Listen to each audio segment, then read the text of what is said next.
ponto, primeiro momento em que ocorre a prescrição é a prescrição da pretensão. Ou seja, qual é o lapso aqui que eu tenho que analisar? Eu sou titular de um direito e eu sofri uma lesão a esse direito. Entre o momento em que eu tenho conhecimento que essa lesão ocorreu e o ajuizamento da ação, eu tenho a prescrição da pretensão. Esse é o primeiro momento e eu tenho que exercer essa minha pretensão, ajuizando uma demanda nos prazos previstos pelo artigo 205 e 206 do Código Civil. Vai depender de qual foi o meu direito violado. E aí você tem que analisar os prazos do artigo 205 e 206. No 206, nós temos prazos de 1 ano prescricional, de 2, de 3, de 4 e de 5. E também temos o prazo suplementar de 10 anos, quando se trata de um caso em que a lei não dispõe de um prazo diferente. Então, nós vamos ter aqui a prescrição da pretensão, porque eu tive o direito violado e eu não ajuizei a ação. Esse lapso decorreu, eu permaneci inerte, prescrição da pretensão. Os prazos vai depender do direito material. Por exemplo, 1 ano. 1 ano para que o hotel cobre a estadia do hóspede, para que o segurado ajuize uma ação contra o segurador, ou para que o tabelião do cartório de notas, o perito, o auxiliar da justiça, ele cobre o valor dos honorários. Prazo de 1 ano, está lá no artigo 206. Prazo de 2 anos, prestações alimentares. Prazo prescricional de 2 anos. Prazo prescricional de 3 anos. Prestações relativas a aluguel, aluguel urbano ou rural. Então, renda de aluguel, se o locatário não efetua o pagamento, o prazo de prescrição é de 3 anos.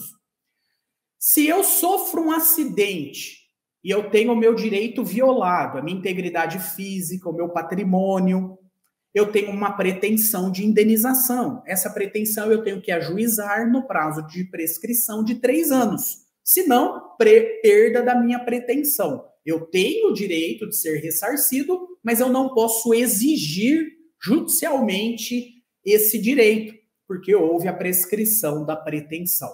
Esse é o primeiro momento prescricional. O segundo momento, e aí vai depender, claro, dos prazos previstos na lei, e aqui no meu mapa mental eu trago uma tabelinha de todos esses prazos. Lá no canal do Telegram você vai ter acesso a isso, tá bom? Muito bem. O segundo momento prescricional. Agora eu já ajuizei a ação e eu tenho uma sentença favorável. Por exemplo, vamos pegar um exemplo aqui da ação de indenização por acidente de trânsito. Vai ser o nosso exemplo durante todo o nosso encontro de hoje. Eu tenho uma prescrição de 3 anos. Eu ajuizei a ação antes dos 3 anos. Muito bem.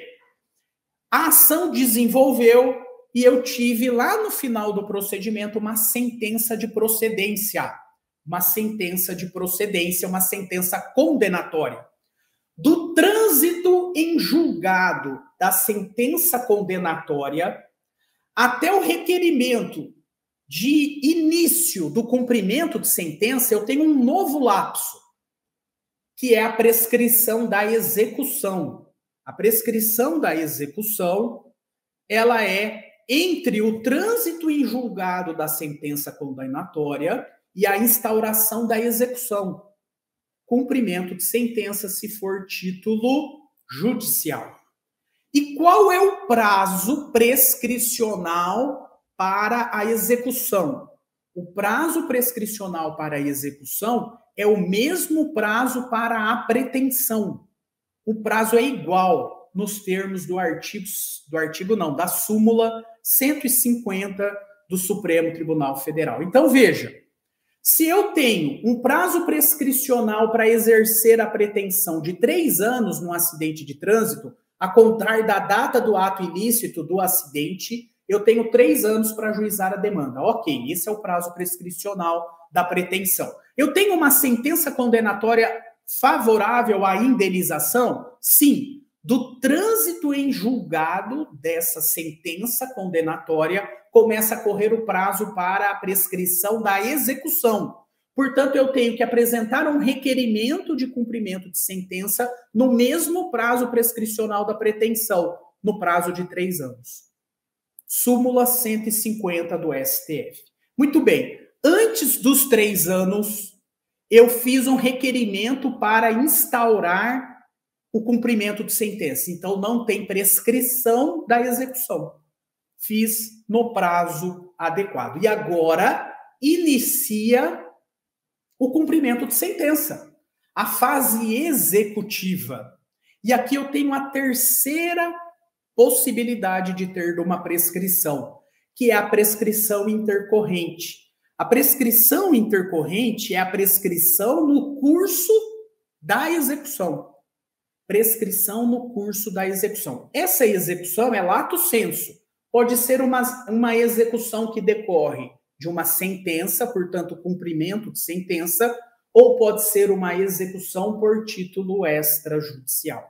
Ok? E aí eu posso ter a prescrição intercorrente, a prescrição no curso do processo. Muito bem, aqui eu preciso fazer uma observação importante para você.